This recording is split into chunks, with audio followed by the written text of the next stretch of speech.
Dan yang paling penting juga matanya sebenarnya masih kabur, masih buram lah gitu. Aman? Aman.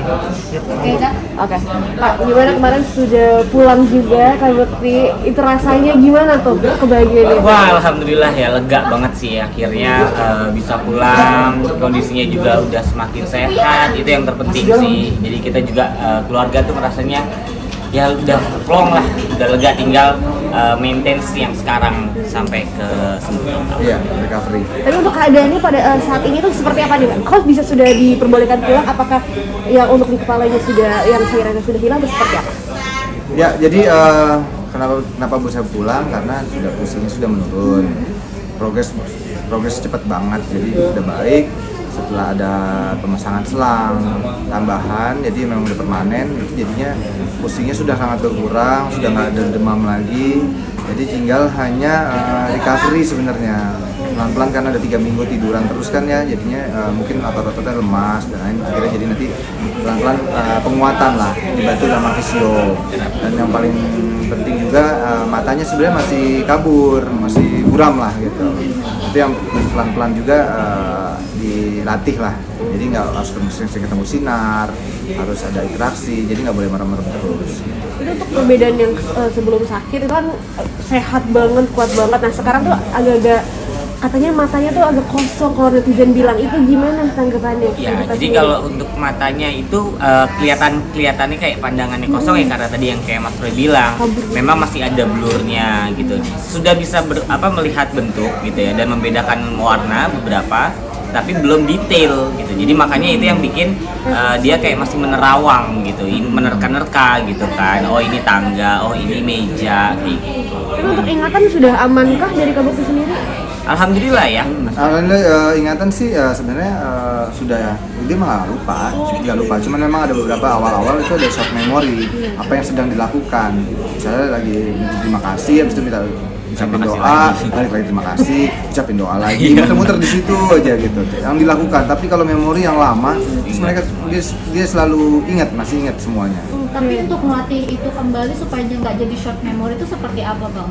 Itu ini sih berjalan dengan waktu gitu ya. Alhamdulillah sekarang udah mulai nyambung, tapi memang kadang suka lompat lagi gitu, pindah lagi ngomongnya gitu. Tapi alhamdulillah sekarang kayak mengingat hari udah tahu, udah aware gitu ya, di hari apa tuh dia udah aware.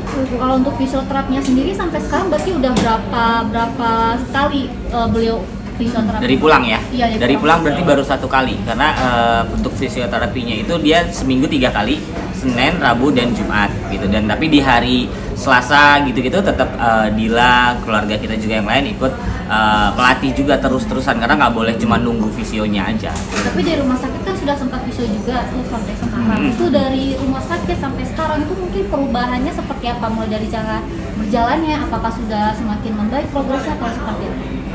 Ya kalau dari awal kan memang membutuhkan masih alat bantu ya kan, dia pasti pakai tongkat gitu, holder gitu. Terus lama-lama pelan-pelan sudah dilepas. Proses sebenarnya semua proses, dan prosesnya kalau dibilang cepat sekali untuk seorang yang mengidap penyakit pembuluh darah gitu, sangat cepat untuk Bekti gitu. Emang dia motivasinya tinggi. Sekarang ini udah nggak pakai holder lagi, udah jalan. Memang cuman kan karena kondisi rumahnya kamarnya di atas tangga, jadi tapi dia pengennya juga malah pengen ke living room gitu, ke ruang tamu, jadi nggak di kamar aja. Malah dia keinginannya memang nggak mau di kamar, stuck di kamar, tapi memang harus turun tangga, naik lagi gitu ya. Itu masih gampang lelah gitu. Berarti untuk posisi tidur tetap di kamar atas ya? Iya, tetap di kamar atas. Nggak apa-apa, sekalian lagi juga emang dibutuhkan untuk penguatan. Kalau tidur justru diem aja, cuman jalan-jalan datar, ya justru itu baik ya sebenarnya. Cuman jangan berlebihan. Ya, memang saat capek dia berhenti. Dan masih didampingin, belum dilepas sendirian. Jadi untuk pola hidupnya sekarang seperti apa nih? Dijaga banget kah seorang Kak Bekti? Yang paling ketat diapain nih Mas? Kalau paling ketat tuh diikat loh. Enggak ya.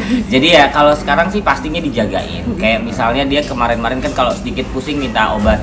Nah kalau sekarang sama Dila pun juga nggak boleh dikit-dikit obat, karena sebenarnya pusingnya itu kalau dia habis melakukan aktivitas, habis itu pusing, istirahat sebentar, insya Allah itunya udah hilang lagi pusingnya gitu. Iya, jadi kalau kemarin tuh pengennya instan aja, karena emang ada aktivitas yang lumayan padat, jadi dia menggunakan shortcutnya pakai obat.